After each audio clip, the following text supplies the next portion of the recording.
மேல இருக்கக்கூடிய ஒரு ஈடுபாடு ரொம்ப அதிகமா இருக்கு. இந்த கேம்பே ஒரு முன்னுதாரணமா இருக்கு.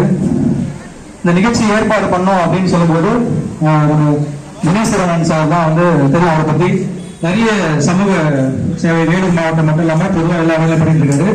இவ்வளவு சிறப்பான ஏற்பாடு சார் கூட இணைஞ்சு செஞ்சது ரொம்ப சந்தோஷம். சாருக்கு நன்றி சொல்றேன். இந்த நிகழ்ச்சி முகாமை நாங்க யாரை வச்சு துவக்கி வைக்கணும் அப்படின்னு நம்ம நினைக்கும் போது அது கரெக்டான பேசினா சார் தான். நாங்க மாவட்ட ஆர்வலர் நல அலுவலர் நம்ம மதுசெய்யன் சார் தான் நம்ம நன்றி சொல்லுவோம்.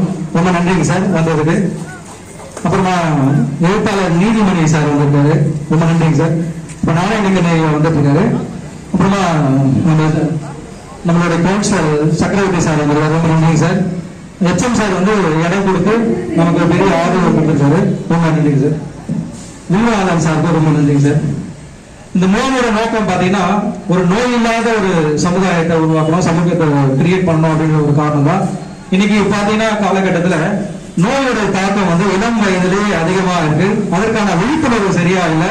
சித்த மருத்துவத்துடைய மிக முக்கியமான ஒரு குறிக்கோளே கொள்கைன்னு பாத்தீங்கன்னா நோய் வந்ததுக்கு அப்புறம் நம்ம மருத்துவம் பண்ற விஷயத்தை தாண்டி நோய் வருமுன் காப்போம் அப்படின்றதுதான் சித்த மருத்துவத்துடைய விஷயம். இன்னைக்கு மருத்துவர்கள் குழு வந்திருக்காங்க. கிட்டத்தட்ட 10 மருத்துவர்கள் வந்திருக்காங்க. எல்லாருக்கும் ரொம்ப நன்றிங்க. ரொம்ப அவங்க நிகழ்ச்சி நடத்துறோம் அப்படின்னு தெரிஞ்ச உடனே அவங்களா கால் பண்ணி கேட்டு ஆர்வமா வந்திருக்காது. எவ்வளவு பெரிய ஒரு சந்தோஷத்தை கொடுத்துருக்கு. இந்த மருத்துவ முகாமுக்கு சிறப்பாக நடக்கும். தொடர்ந்து இன்னைக்கு மட்டும் இலவசமா இல்லாம அந்த டோக்கன் அந்த நம்பருக்கு அந்த ஸ்லிப் கொடுப்பாங்க. அதை வச்சு நீங்க ரெகுலரா ஃபாலோ பண்ணீங்கன்னா ரெகுலரா உங்களுக்கு இலவசமா அந்த மருந்து கிடைக்கும். நம்ம சித்தாரம் அறக்கட்டளை சார்பாக வரணும். ரொம்ப நன்றிங்க. சிறப்பு செய்ய வந்திருக்கிற மாவட்ட ஆதி திராவிட நல அலுவலர் ஐயா மதுசெய்யன் ஐயா அவர்களை அன்போடு வழைக்கிறோம். சார் நீங்க வந்தது எங்களுக்கு ஒரு பெருமையா இருக்கு சார். உங்க வரவேற்பை நீங்க வந்ததை நாங்க மகிழ்ந்தோம் சார். ரொம்ப மகிழ்ச்சி சார்.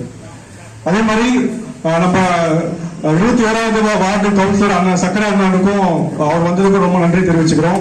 அதே மாதிரி இந்த பள்ளியில இந்த மாதிரி முகாம் நடத்த போறோம்னு சொல்லிட்டு கேட்டதும் இந்த தலைமை ஆசிரியர் எந்த ஒரு மறுப்பும் தெரிவிக்காம இந்த விழாவை எப்படியாவது சிறப்பா நடத்திக்கோங்க அப்படின்னு சொல்லிட்டு ஒரு பர்மிஷன் கொடுத்ததுக்கும் அவருக்கு ரொம்ப நன்றி தெரிவிச்சுக்கிறோம். அதே மாதிரி முன்னாள் எம்சி அண்ணன் வில்வநாதன் அண்ணாவுக்கும் ரொம்ப நன்றி தெரிவிச்சுக்கிறேன். இந்த மாதிரி ஒரு நல்ல நிகழ்ச்சியை ஏற்பாடு செய்யறோம் அப்படின்னு சொன்னதும் அவர் எந்த ஒரு மறுப்பும் தெரிவிக்காம அந்த நிகழ்ச்சிக்கு வந்திருக்காரு. அவருக்கும் என்னோட நன்றி தெரிவிச்சுக்கிறேன்.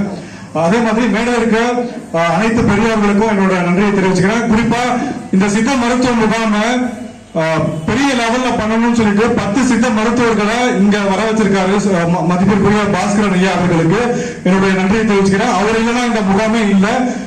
நீங்க எல்லாரும் பயன்பெறணும், அதுதான் எங்களோட ஒரே நோக்கம். அதிக நேரமா எடுத்துக்க விரும்பல. இந்த முகாமை கலந்துக்கிற எல்லாரும் சாப்பிட்டு போகணும், அதுதான் எங்களோட அன்பான வேண்டுகோள்.